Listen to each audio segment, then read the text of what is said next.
이제 에어팟이 등장한 지 3년여가 지났고 이 히어러블 시장에서 독보적인 점유율을 가지게 된 지금 에어팟이 절대 성공하지 못할 거라 예측하던 그 의견들에 대해 다시 한번 되돌아보게 되는데요. 오늘 시간에는 근 몇 년 동안 이 히어러블 이어폰 시장에서 벌어졌던 이야기들에 대해 함께 나눠볼까 합니다. 어느 언론사의 칼럼에서 인용하던 이른바 에어팟이 최악인 이유를 가져와 봤는데요. 우선 설계의 기능 혹은 성능적 측면에서 접근해보면 기본적으로 완전 무선 이어폰의 설계적 측면에서 가장 고민되는 부분이 바로 배터리와 마이크의 위치일 텐데, 에어팟의 디자인은 바로 이 부분을 충족시키는 디자인이라고 평가할 수 있겠고, 이 디자인의 심미적인 부분에 대해서는 주관의 영역이기 때문에 결론을 내리기는 쉽지 않겠지만, 에어팟이 출시된 후 시간들을 통해 평가해보건대 에어팟의 디자인을 두고 내려졌던 비판들은 다소 성급했었다 평가해 볼 수 있겠죠.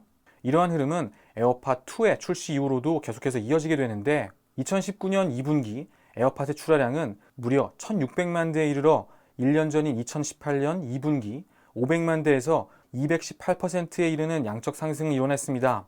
물론 기본적으로 이 시장의 상위 기업들이 모두 곱절의 성장을 이어오고 있고, 특히 샤오미의 경우는 무려 700%가량의 성장을 이뤄냈지만, 휴대폰 시장에서의 이와 마찬가지로 이 숫자들을 해석함에 있어서는 반드시 잊어서는 안 되는 부분이 있죠.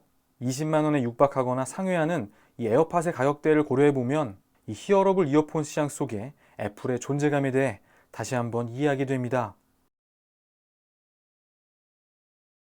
우선 에어팟을 비롯한 갤럭시 기어, 아이콘 등에 본격적으로 등장한 것이 2016년이고, 따라서 3년 정도가 지난 현 시점은 새로운 제품이 시장에 등장하기 좋은 시점이 되겠는데요.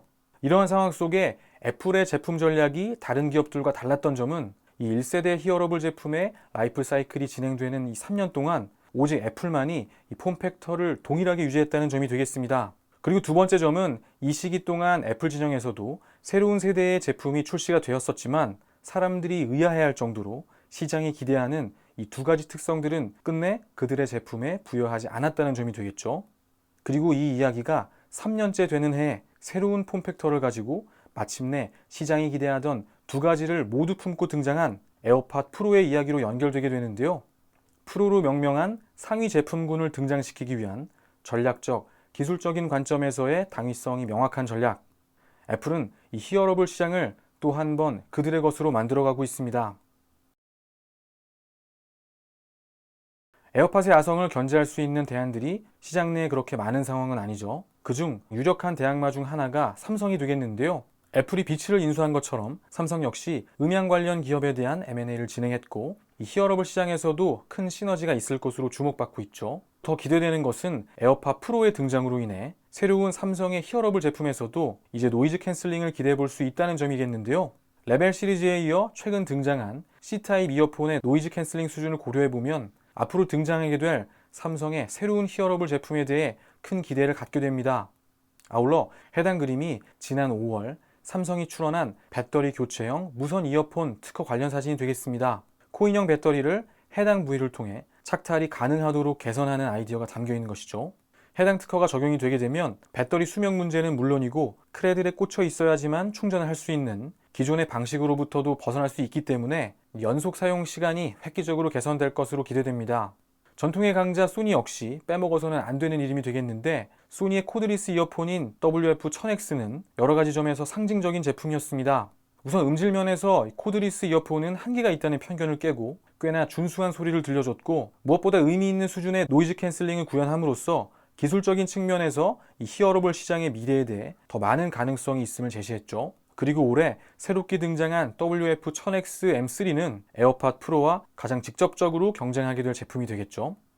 마지막으로 딱 한 기업에 대한 이야기만 덧붙이자면, 이 히어러블 시장에서 제가 가장 기대했던 기업이 있습니다.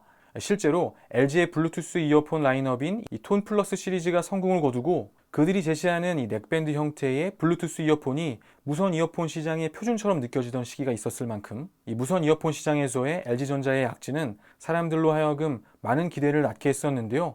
하지만 여기서 LG가 불과 4년 만에 돌파했노라 자랑스럽게 홍보했던 이 전 세계 2천만 대라는 톤 플러스의 누적 판매 숫자는 이제 애플이 에어팟 단일 모델로 한 분기가 조금 넘는 기간이면 달성할 수 있는 숫자가 되어버렸습니다. 그 후 LG 진영에서는 몇 년간 수많은 제품들이 이 톤 플러스의 이름을 달고 쏟아졌는데요. LG전자의 제품 전략에도 변화가 필요한 시기가 찾아왔죠. 하나하나의 세분화된 니즈가 아닌 시장의 니즈에 부합하는 제품, 아니면 LG가 선도하고자 하는 방향성을 제시하는 제대로 된 하나의 톤플러스를 통해 다시 히어로블 시장을 선도하는 LG전자의 모습을 기대해 봅니다. 스마트워치나 오늘 이야기 나눈 이 히어로블 시장이 새로운 성장 동력으로 떠오르면서 주춤하고 있는 이 스마트폰 시장 성장의 빈자리를 채워주고 있는데요. 현재 각사에서 준비하고 있는 히어로블 시장을 향한 보관들이 있겠죠. 내년 보다 본격적으로 전개될 이 히어로블 시장 경쟁이 어떤 방향으로 흘러가게 될지 벌써부터 매우 기대됩니다. 오늘 이야기도 함께 해주셔서 감사합니다. 이번 한 주도 행복한 일들 가득한 일상 되시길 바랍니다.